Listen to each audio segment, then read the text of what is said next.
Hello people, back the morning after at KBO 2016. It was a bit of confusing night, and in all the confusion we met Markus. And Markus is the master of confusion, but he will get clarity of the world. So Markus, there's a lot of stuff going around. All of a sudden everybody claims to have a world tour, a world title, and it's all getting so confusing for everybody. Can you tell us a bit about what's going on at the moment? Well, it has been all pretty clear over the last years. So from 2009 we have been working with the PKRA, and they have been running the freestyle tour, and we have given them our World Championship titles, which we have from World Titel. As well, the whole structure of IOC, sport and board, international federations, and then down to the competition scene in the different disciplines. And that has been working well since 2014, and then, as everyone knows, the PKRA got sold. And yeah, from then it started to get a little bit confusing.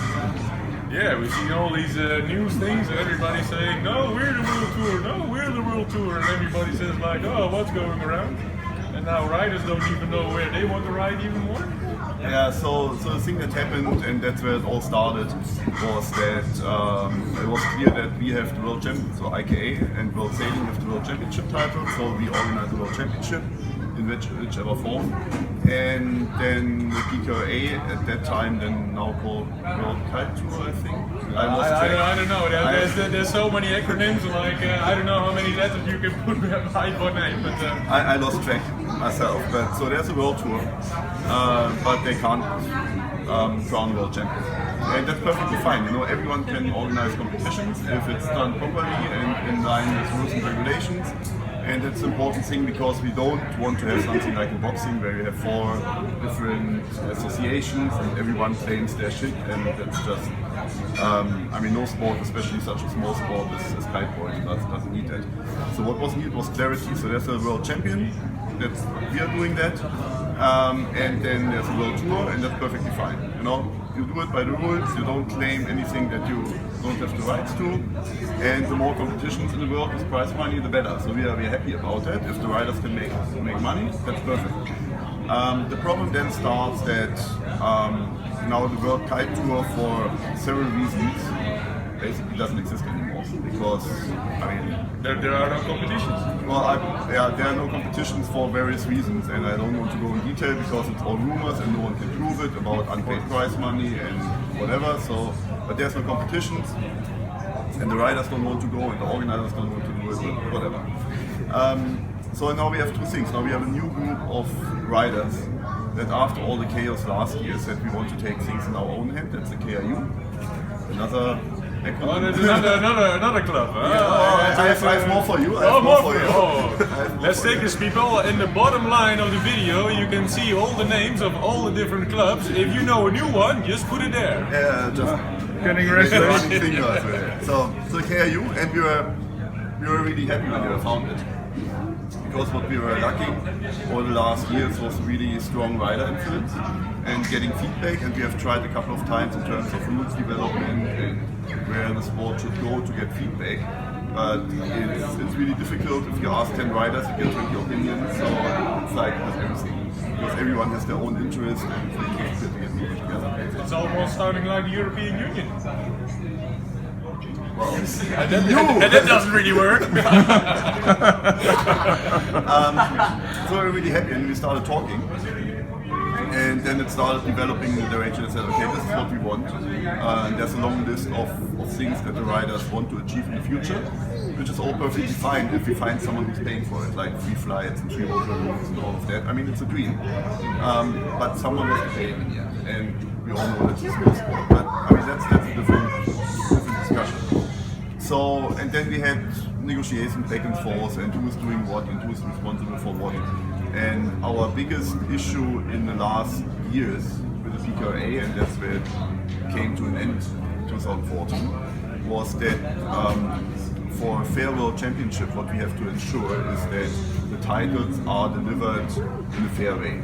So there's no conflict of interest, there is, you know, the rules are followed, there's no bullshit going on, and there have been things like in Tan 2014 with weird decisions about any rules and against the opinion of the riders, against the opinion of the judges. Decisions have been taken because of, assumably, when you're working for the same company and get paid by the same people and stuff like that, it makes it difficult to. I can understand it. It's hard because everybody wants to ride competitions. Everybody wants to have judging. Everybody wants people that organize the competitions. But nobody wants to organize them, so that's really hard. No, the organization part is not the problem, and we have our judging panel, which is arguably the best judges in the world, and all the riders are happy with them. And we make sure that there's no conflict of interest. So only one judge from each country.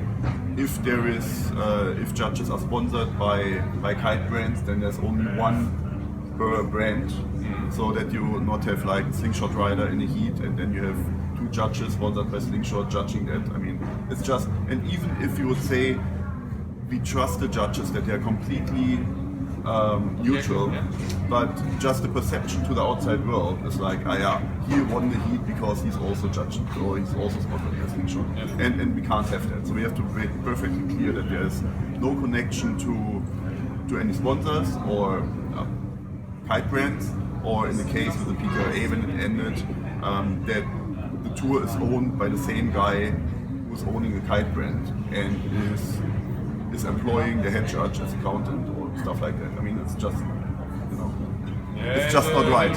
It's just not right. And even if it's only the perception to the outside world that things are not done 100% correctly. And so we said, and that was our whole interest in the whole situation, to say the whole sportive element has to be independent from sponsors, or from anyone who could influence the decision. So that's the situation in which we are now with the KRU in the negotiations.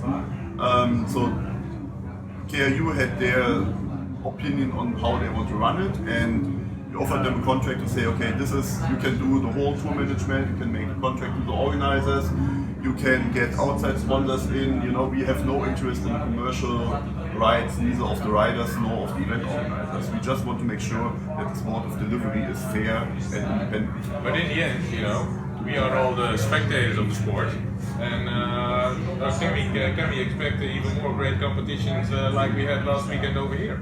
Yeah, for sure.